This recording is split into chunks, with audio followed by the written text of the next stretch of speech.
ఉన్న బంగారాన్ని విడిపించి ఆ రోజు ఆన్లైన్ రేటుకే మేము కొంటాం. Sharma gold company.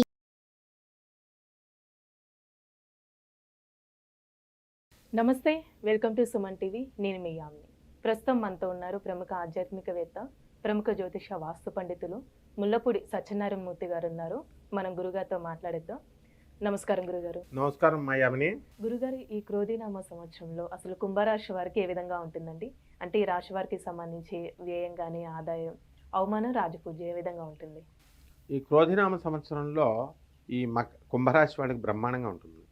కాకపోతే ఏలినట్ శనిలో ఉంది కదా, సెకండ్ ప్లేస్. ఇది అత్యధికంగా ఏలినట్ శని ప్రభావాన్ని పొందేటటువంటి రాశి అన్నమాట కుంభరాశి ఇప్పుడు. అందుకని ఆదాయం 14, వ్యయం 14 సమానంగా ఉన్నాయి. ఆ తర్వాత రాజ్యపూజ్యం వచ్చేసరికి 6, వ్యయం వచ్చేసరికి అవమానం వచ్చేసరికి 1 ఉంది. కాబట్టి గౌరవానికి తిరుగులేదు, డబ్బుకు తిరుగులేదు, ఇంకేం కావాలా? కానీ అవమానం 1 ఉంది కదా, అదొక్క చిన్న అవమానం జరిగితే వీళ్ళు ఆ సంవత్సరం అంతా ఈ బాగున్నాయి కూడా బాగాలేదని చెప్పుకుంటారు వీళ్ళు. కుంభరాశి వాళ్ళకి ఆదాయంలో ఎదుగుదల అనేటటువంటిది లాస్ట్ ఇయర్తో కంపేర్ చేసుకుంటే ఈ సంవత్సరం బాగుంది. అలానే వ్యాపారం కూడా ఏ విధంగా ఉంటుందండి? వ్యాపారం అద్భుతంగా ఉంటుంది. ఎందుకంటే వీళ్ళకి కుంభరాశికి ధనస్థానములో రాహువు అద్భుతమైనటువంటి ధనాన్ని అక్టోబర్ వరకు ఇస్తాడు. జన్మంలో ఉన్నటువంటి శని స్వక్షేత్రగతుడై ఈయనకి ఐరన్ సంబంధించి స్క్రాప్ బిజినెస్లు, అంటే పరిశ్రమ ఎక్కువ చేయాలి. ఎంత ఎక్కువ కష్టపడితే పిండి కొద్దిగా రొట్టె అన్న విధంగా ఈ కుంభరాశి వాళ్ళకి వస్తుంది. అయితే ఈ అర్ధాష్టమ గురుడు ఉంటాడు. అర్ధాష్టమ గురుడు, అష్టమ గురుడు అనుకున్న బాబాయ్ అర్ధాష్టమ గురుడు అంటారు వీళ్ళు. అర్ధాష్టమ గురుడు అప్పు నేను ఇస్తాను అని వస్తారనమాట. అర్ధాష్టమ గురుడికి, అష్టమ గురుడికి అంటే ఇండైరెక్ట్గా మనకు ప్రాఫిట్ పరంగా డబ్బులు రాకపోవచ్చు, కానీ బై సమ్ సోర్స్ ఈ డబ్బులు అనేటటువంటివి రావడానికి అవకాశాలు ఉంటాయి. కాబట్టి గురుడు ఎప్పుడు కూడా, గురుడు శుక్రుడు ఎప్పుడు హాని చేయరనమాట, మేలు చేస్తారు వాళ్ళు. అంటే ఒకవేళ హాని చేసినా కూడా అప్పు చేయిస్తారు, కానీ తీరేటట్లుగా అవకాశాలు ఇస్తూ చేయిస్తారు. పాపం పోర్లే ఏలినట్స్ అని పీడిస్తున్నాడు కాబట్టి వదిలేద్దాం అన్నట్టు వీళ్ళు అప్పు ఇప్పిస్తారనమాట, అడగకుండా మళ్ళా. కాబట్టి ఆ విధంగా ఈ కుంభరాశి వాళ్ళకి మాత్రం ఏలినట్స్ అని ప్రభావంలో ఎలా ఉంటుందంటే ఇది కంటిన్యూస్ ప్రాసెస్ అనమాట. ఇది పని ఉంటే వర్కర్స్ దొరకరు, వర్కర్స్ ఉంటే పని దొరకదు, ఈ రెండు దొరికితే డబ్బులు చేతికి అందవు. పాపం వీళ్ళు ఎవరికైతే మనం పని చేసి పెడతామో వాళ్ళ దగ్గర డబ్బులు ఉండవు. ఆ విధమైనటువంటి అలైన్మెంట్, ఆ విధమైనటువంటి పద్ధతిలో ఈ యొక్క వ్యవహారం అనేటటువంటిది నడుస్తుంది వీళ్ళ జాతకం ఈ కుంభరాశి వారి. అలానే ఇప్పుడు ప్రైవేట్ ఉద్యోగస్తులు కానీ గవర్నమెంట్ రంగానికి సంబంధించండి, వీళ్ళకి ఏమైనా ప్రమోషన్స్ అలా వచ్చే ఛాన్స్ ఉందంట? 100% అమ్మా. కుంభరాశి అంటే అన్నిటిలోకెల్లా లక్కీయెస్ట్. అది ధనస్థానము గురుడు, లాభస్థానం గురుడు, ఇంకా ఏ రాశికి ఆ సెటప్ లేదు అక్కడ. అందువల్ల వీళ్ళు ఎవరైతే బిజినెస్లు చేస్తూ ఉంటారో ఈ వాళ్ళు బాగుంటుంది. అలాగే గవర్నమెంట్ ఉద్యోగాలు, ప్రైవేట్ ఉద్యోగాలు, వీళ్ళు ప్రమోషన్స్ అనేటటువంటివి రావడానికి అవకాశాలని కొంచెం ఎక్కువ పరిశ్రమ ట్రై చేసుకోవాలన్నమాట. అలాగే టీఏలు, డిఏలు, అరియర్స్లు, బకాయిలు ఇవేవి కూడా ఉంచుకోదు, ప్రభుత్వం ఇచ్చేస్తుంది. అండ్ జాప్యం అనేటటువంటిది ఉండదు. ఓల్డ్ పెన్షనర్స్కి వాళ్ళ పెన్షన్ సెటిల్మెంట్ 1 టైం సెటిల్మెంట్ చేసేస్తారు. అలాగే వాళ్ళు కూడా తీసుకెళ్ళి వాళ్ళ పర్పస్ల కోసం బ్యాంకుల్లో తనఖా పెడతారు. అదంతా వేరే విషయం. ఇక ప్రైవేట్ ఉద్యోగస్తులు వీరు ఎప్పుడూ హార్డ్ వర్కింగ్. సో వీళ్ళకి ఖచ్చితంగా యాజమాన్యం ఎప్పుడు కూడా కనబడినట్టు ఉంటుంది, కానీ దే విల్ అబ్జర్వ్ ఎవ్రీథింగ్. కాబట్టి వాళ్ళు ఏం చేస్తారు, వాళ్ళు ఆటోమేటిక్గా హార్డ్ వర్కింగ్కి మనం అడగక్కర్లేదు, వాళ్ళే ఆటోమేటిక్గా హైక్ ఇన్ శాలరీస్ అనేటటువంటివి వస్తుంది. And they will be respected in always by the management. అందువలన ఏ విధంగా కుంభరాశి వాళ్ళకి ఏ విధమైనటువంటి ఇది ఉండదు. ఇప్పుడు విద్యార్థులకి ఏ విధంగా ఉంటుందంటారండి? ఒకవేళ విదేశాలు వెళ్ళాలనుకుంటున్నా అక్కడ ఉన్న వాళ్ళకు కూడా? అవును, వీళ్ళు కొంచెం ఎక్కువ కష్టపడాలా. ఇది విద్యార్థులకు అంత అనుకూలమైనది కాదు. ఎందుకంటే అక్టోబర్ నెల వరకు వీళ్ళు ట్రై చేయకూడదు. అష్టమంలో కేతు ఉన్నాడు కాబట్టి విదేశీకి సంబంధించి వీళ్ళు ఫైల్స్ వేసిన వెనక్కి వచ్చేయడము, సెలెక్ట్ కాకపోవడము, వీసాలు ఇంటర్వ్యూస్లో ఫెయిల్ అవ్వడము ఇలాంటివి జరుగుతాయి. ఇక్కడేమో అర్ధాష్టమ గురుడు, చదువుకి హార్డ్ వర్క్ చేయాలి. అంటే హార్డ్ వర్క్ చేసేటటువంటి స్టూడెంట్ గ్రహస్థితిని అధిగమించగలడు. ఇప్పుడు గ్రహం ఇలా అంటే ఎలా ఉంటుందంటే, ఒక విద్యార్థి చదువుదామని పుస్తకం తీస్తాడు, ఈ లోపల ఫ్రెండ్ వచ్చి రారా బయటకు వెళదాం అంటాడు. వీడు వెళ్ళిపోతాడు పాపం. డిస్ట్రాక్షన్, చిన్నపిల్లాడు కాబట్టి వాడికి తెలియదు అనమాట, రెస్పాన్సిబిలిటీ తెలియదు, లయబిలిటీ తెలియదు. కాబట్టి ఆ విధంగా ఆ ఫ్రెండ్తో వాడు తిరగలేదనుకో, చదువుతాడు కదా. ఆ విధంగా వీళ్ళు కావాలని వీళ్ళు చక్కగా కొంచెం ఎక్కువ శ్రద్ధ పెట్టి చదివితే కనుక డెఫినెట్గా ఈ యొక్క ఏలినాటి శని దోషాన్ని, అర్ధాష్టమ గురుడు యొక్క దోషాన్ని, అష్టమ కేతు దోషాన్ని కూడా వీళ్ళు అధిగమించగలుగుతారు. అష్టమ కేతు ఏం చేస్తుంది, నాట్ ఓన్లీ ఫర్ స్టూడెంట్స్, ఈ మొత్తం కుంభరాశి వాళ్ళందరికీ కూడా, ఈ మిగతా ఎవరికీ లేదు అష్టమ కేతు, వీళ్ళకి ఒక్కళ్ళకే ఉంది. వీళ్ళని డిప్రెషన్లో పడేస్తుంది తీసుకెళ్ళి.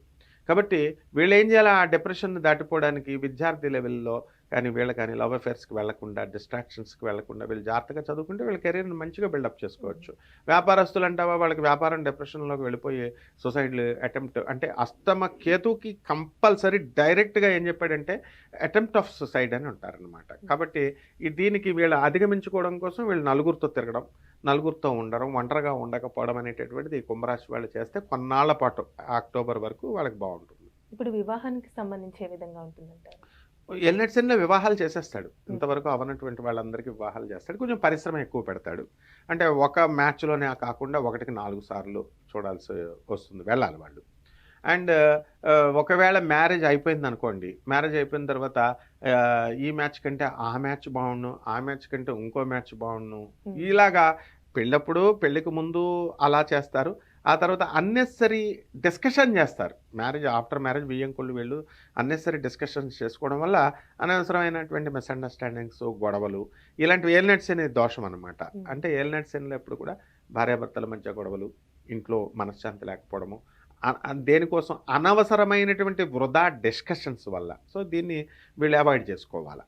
అంటే ఈ రాశి వారికి ఎలాంటి పరిహారం చేస్తే మంచిదండి?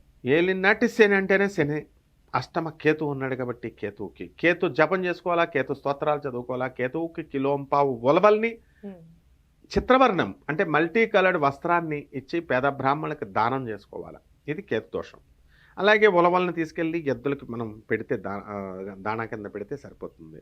ఇక శని జపం చేసుకోవాలా, శని స్తోత్రాలు చదువుకోవాలా, శనికి కిలోంపావు నల్ల నువ్వుల్ని, నల్లని వస్త్రాన్ని పేద బ్రాహ్మణులకి శనివారం నాడు ఉదయం 8 గంటలకు దానం చేస్తే సరిపోతుంది.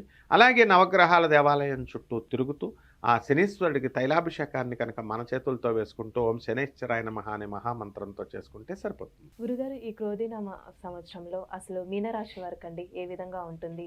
అంటే ఈ రాశి వారికి సంబంధించి ఆదాయం కానీ, వ్యయం, అవమానం, రాజపూజ్యం ఏ విధంగా ఉంటుందంటారు? ఈ మీనరాశి వారికి కూడా ఏలినాటి శని జరుగుతుంది. ట్రయర్డ్ అంటాం, అంటే ఏలినాటి శని త్రయం, మకర, కుంభ, మీనరాశులు. దాంట్లో లాస్ట్ది తక్కువ ఫలితం, తక్కువ ప్రభావం శని నుంచి పడేటటువంటి రాశిది. కాబట్టి వీళ్ళకంతా కూడా చక్కగా విందు వినోద కార్యక్రమాల్లో మంచి జల్సాగా ఉంటారు వీళ్ళు మీనరాశి వాళ్ళు. అండ్ ఉద్యోగాలు చేస్తూ ఉంటారు, హెడ్ క్వార్టర్స్ వీళ్ళని పిలవదు. అండ్ వృత్తి వ్యాపార ఉద్యోగ విషయాల్లో అభివృద్ధి కనబడుతుంది వీళ్ళకి. ఆ తర్వాత ప్రమోషన్స్ అనేటటువంటివి కూడా వీళ్ళకి రావడం జరుగుతుంది. ఆ విధంగా ఈ యొక్క టీఏలు డిఏలు అరియర్స్లో అసలు ఏలినాటి శనిలో జాప్యం చేసి ఆపాల మామూలుగా, కానీ వీళ్ళకి వచ్చేస్తాయి, ఆ అరియర్స్లు అన్నీ వచ్చేస్తాయి. అండ్ 1 టైం సెటిల్మెంట్ పెన్షనర్స్కి వీళ్ళు చక్కగా ఇచ్చేయడం జరుగుతుంది. సో అలాగే వీళ్ళకి ట్రాన్స్ఫర్స్ అనేటటువంటి వీళ్ళు కోరుకున్న చోట కాకపోయినా మొత్తం పైన మాత్రం ట్రాన్స్ఫర్స్ అనేవి జరుగుతాయి. ఆ తర్వాత ఈ ఎంప్లాయీస్ ఎవరైతే ఉన్నారో ఇటువంటి వాళ్ళు ప్రైవేట్ ఎంప్లాయీస్కి వీళ్ళకి మేనేజ్మెంట్ గుర్తించడం జరుగుతుంది. అండ్ గవర్నమెంట్ ఎంప్లాయీస్కి అడ్మినిస్ట్రేషన్ గుర్తించి వీళ్ళని సగర్వంగా సగౌరవంగా చూసుకోవడం అనేటటువంటిది జరుగుతుంది. ఆ తర్వాత కొలీగ్స్ని యొక్క కోఆపరేషను, సబార్డినేట్స్ యొక్క కోఆపరేషను ఉంటుంది. వర్క్ లోడ్ అనేది చాలా అధికంగా ఉంటుంది. అండ్ వర్క్ చేయమని ఆఫీసర్స్ సహజంగా అడుగుతారు, అది కొంచెం ప్రెషర్ ఎక్కువ అవుతుంది. ఇది ఈ కుంభరాశి వాళ్ళకి వర్క్ కల్చర్లో ఉండేటటువంటి సిస్టమ్. ఇప్పుడు ఆర్థికంగా కానీ వ్యాపారస్తులకి ఏ విధంగా ఉంటుందండి? ఆర్థికంగా ఈ వీళ్ళు ఎదుగుదల అనేటటువంటిది ఉంది. లాస్ట్ ఇయర్తో పోల్చుకుంటే వీళ్ళకి ఈ సంవత్సరంలో డబ్బు ఎక్కువ వస్తుంది కానీ ఖర్చు అయిపోతుంది. అంటే ఈ సంపాదించిన డబ్బు తీసుకెళ్ళి ఎవరైనా అడిగితే వాళ్ళకి అప్పులు ఇచ్చేస్తారు. ఆ విధంగా అది ఇరుక్కుంటుంది తప్ప మామూలుగా వీళ్ళ సంపాదన పరంగా బాగుంటుంది. అండ్ నెక్స్ట్ ఏంటి బాగుంటుందంటే వీళ్ళు చేయకూడనటువంటి బిజినెస్ ఒకటే ఇనుప బిజినెస్ సంబంధించినటువంటి వెల్డింగ్ షాప్స్, ఇలాంటి ఐరన్ బేస్డ్ ఇండస్ట్రీస్ స్టార్ట్ చేయకూడదు. అండ్ ఎలక్ట్రానిక్స్, ఆ తర్వాత సాఫ్ట్వేర్ రంగాలు, అలాంటి బిజినెస్లు స్టార్ట్ చేయొచ్చు. హోటల్స్, ఆ తర్వాత మీకు బట్టల షాపులు, డిపార్ట్మెంటల్ స్టోర్స్, వైన్ షాపులు, పబ్స్, రెస్టారెంట్స్ ఇలాంటివి స్టార్ట్ చేయొచ్చు. హాస్టల్స్ ఇవన్నీ కూడా. అలానే ఇప్పుడు విద్యార్థులకి ఏ విధంగా ఉంటుందండి? ఒకవేళ విదేశాలకి వెళ్ళాలనుకుంటున్నా అక్కడ ఉన్న వాళ్ళకి కూడా. విద్యార్థులకి అంత అనుకూలమైనటువంటి సమయం కాదు. చాలా హార్డ్ వర్క్ చేయాలి. అన్ని రాశుల కంటే ఈ రాశి వాళ్ళు ఎక్కువ స్టార్ట్ చేయాలి. అండ్ ఫారెన్ దగ్గరికి వచ్చేసరికి వీళ్ళు కోరుకున్న చోట్ల విశ్వవిద్యాలయాల్లో రాకపోయినా ఏదో ఒక విశ్వవిద్యాలయాల్లో సీట్లు వీళ్ళకి రావడం జరుగుతుంది. అలాగే సప్తమ స్థానంలో ఉన్నటువంటి ఈ యొక్క కేతు ప్రభావం వలన వాళ్ళకి ఆ విదేశాల నుంచి ఏం బ్రేక్స్ ఉండవు, గీసాలు వస్తాయి. కాకపోతే ఒకటేంటంటే ఈ మ్యారీడ్ కపుల్స్ ఉంటారు, వీళ్ళు అక్కడికి వెళ్ళేటటువంటి వాళ్ళు ఫారెన్ చదువు కోసం విద్యార్థుల దశలోనే పెళ్ళిళ్ళైన వాళ్ళు ఉంటారు ఆడవాళ్ళు. వాళ్ళకి కొంచెం వాళ్ళ భర్తల సప్తమంలో ఉన్నటువంటి కేతు ప్రభావం వల్ల భర్త ఆరోగ్యాల గురించి కొంచెం కలవర పొందడానికి అవకాశాలు ఉంటాయి. కొంచెం it disturbs the health of the spouse అనమాట. అంటే భర్త యొక్క జీవిత భాగస్వామి యొక్క అనారోగ్యం కోసం కొంత ఖర్చు పెట్టేటటువంటి పరిస్థితి ఏర్పడుతుంది. అలా అని భయపడన్న అవసరం లేదు, పెద్దగా కాదు, మైనర్గా. ఇప్పుడు వివాహానికి సంబంధించి ఏ విధంగా ఉంటుందంటారండి? వివాహాలు ఏలినట్ శనిలో చేసేస్తాయి కాబట్టి పెళ్ళి ఇంతవరకు కానటువంటి వాళ్ళందరికీ కూడా వివాహాలు అవుతాయి. అయితే ఆడపిల్లలకి కొంచెం తక్కువగా అవుతాయి, మగపిల్లలకి బాగా ఎక్కువ అవుతాయి వివాహాలు. ఆ తర్వాత సంతానానికి ఇమీడియట్లీ ఫాలోడ్ బై సంతానం కూడా వాళ్ళు కొంతకాలం వెయిట్ చేయాల్సినటువంటి అవసరం. ఇంతకాలంగా సంతానం కోసం ఫెర్టిలిటీ సెంటర్స్ తిరుగుతున్నటువంటి వాళ్ళు ఇంకా తిరుగుతూనే ఉండాలా. అదేవిధంగా ఇంతవరకు పనులు కానటువంటి వాళ్ళు అన్ని రకాల పనులు కూడా వాళ్ళు కూడా they have to wait for some time. అంటే ఈ రాశి వారికి ఏమైనా ఆరోగ్య సమస్యలు ఉంటాయండి? జనరల్గా ఏలినట్స్ అనగానే ఆరోగ్య సమస్యలు వస్తాయి, నర్వస్ వీక్నెస్లు రావడానికి అవకాశాలు ఉంటాయి. అంటే ప్రతిదానికి ఎక్సైట్ అవ్వడం, వీళ్ళు అతిగా ఆలోచించడం, ఓవర్ అనలైటికల్గా ఉండడము, ఇవి అంతకు మించినటువంటి పెద్ద జబ్బు ఏం లేదు. జన్మంలో ఉన్నటువంటి రాహు అనుమానపు జబ్బు ఎక్కువ ఉంటుంది మీన రాశి వాళ్ళకి ఎప్పుడు అక్టోబర్ వరకు.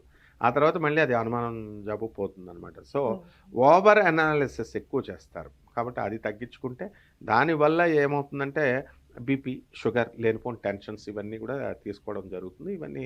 ఇది ఎప్పుడైతే వీళ్ళని correct themselves everything will be okay. దీన్ని వీళ్ళు వాళ్ళ ప్రయత్నపూర్వకంగా కరెక్ట్ చేసుకోవడానికి చూసుకోవాలి. అలానే ఇప్పుడు ప్రైవేట్ ఉద్యోగస్తులు కానీ గవర్నమెంట్ రంగానికి సంబంధించండి వీళ్ళకి ఏమైనా ప్రమోషన్స్ వచ్చే ఛాన్స్ ఉందంటారు? మెయిన్ రాశి వాళ్ళకి ప్రమోషన్స్ వస్తున్నాయి. ప్రైవేట్ ఉద్యోగస్తులకు ఫారెన్లో వాళ్ళ హెడ్ క్వార్టర్స్ నుంచి వాళ్ళకి ఆఫర్ లెటర్స్ కూడా వస్తున్నాయి. అండ్ ఇండియాలో ఉన్నటువంటి వాళ్ళకి జీతాల పెరుగుదల ఉంటుంది, ప్రమోషన్ ఉంటుంది. And their efforts will be recognised by the management. Compulsory వీళ్ళు చేసినటువంటి ఎవ్వరు చేసినా, వాడు ప్రైవేట్ ఉద్యోగస్తుడైనా గవర్నమెంట్ ఉద్యోగస్తుడైనా, ఆనెస్ట్గా మనం నిజాయితీగా మనం పనిచేసినప్పుడు అది ఏలినాడ్స్ అనే సమయం అవునండి, దానికంటే కూడా పెద్ద కఠినమైనటువంటి సమయమైనా సరే ఎవరు ఆపలేరు. Hard work will always be paid. అందువలన ఖచ్చితంగా ప్రైవేట్ ఉద్యోగస్తులకి మేనేజ్మెంట్ నుంచి గుర్తింపు అనేటటువంటిది, జీతం ఎదుగుదల అనేది ఖచ్చితంగా వస్తుంది. మనం దానికోసం ఆలోచించాల్సిన అవసరం లేదు. మనం చేసుకుంటూ మన కృషిని కరెక్ట్గా మనం చేసుకుంటూ వెళ్ళినప్పుడు ఆటోమేటిక్గా success will follows and the recognition will come follows అనమాట. ఇక గవర్నమెంట్ ఉద్యోగస్తుల దగ్గరికి వచ్చేసరికి వాళ్ళ పనుల స్టైల్లో కూడా మార్పు వస్తుంది. మేము కష్టపడి పని చేయాలి అనేటటువంటి భావన వచ్చి వాళ్ళు కూడా చేస్తారు. వాళ్ళు కూడా అడ్మినిస్ట్రేషన్ జీతాలు ఇవన్నీ పెంచుతాయమ్మా. అలానే రాశి వారికి ఎలాంటి పరిహారం చేస్తే మంచిదండి? ఏలినాటి శని కాబట్టి శని జపం చేసుకోవాలా, శని స్తోత్రాలు చదువుకోవాలా, శనికి కిలోంపావు నల్ల నువ్వుల్ని, నల్లని వస్త్రాన్ని పేద బ్రాహ్మణులకి శనివారం నాడు ఉదయం 8 గంటలకి వాళ్ళు దానం చేసుకోవచ్చు, గుళ్ళో కానీ బయట కానీ. అదేవిధంగా ఈ యొక్క గురు బలం తక్కువగా ఉంది మీన రాశి వాళ్ళకి కాబట్టి, వాళ్ళ జన్మరాశి రాశ్యాధిపతి కాబట్టి దాన్ని బలం చేసుకోవడం కోసం గురు జపం చేసుకోవాలా, గురు స్తోత్రాలు చదువుకోవాలా. గురువుకి కిలోంపావు శనగల్ని, పసుపు రంగు వస్త్రాన్ని ఇచ్చి పెద్ద బ్రాహ్మణులకు దానం చేయడం ద్వారా గురువు కూడా బ్రహ్మాండంగా ఉంటాడు. చాలా చక్కగా తెలియజేశారండి. ధన్యవాదాలమ్మా. సుమన్ టీవీలో మీ పర్సనల్ అండ్ బిజినెస్ ప్రమోషన్స్ కోసం కింది నెంబర్కి కాంటాక్ట్ చేయండి.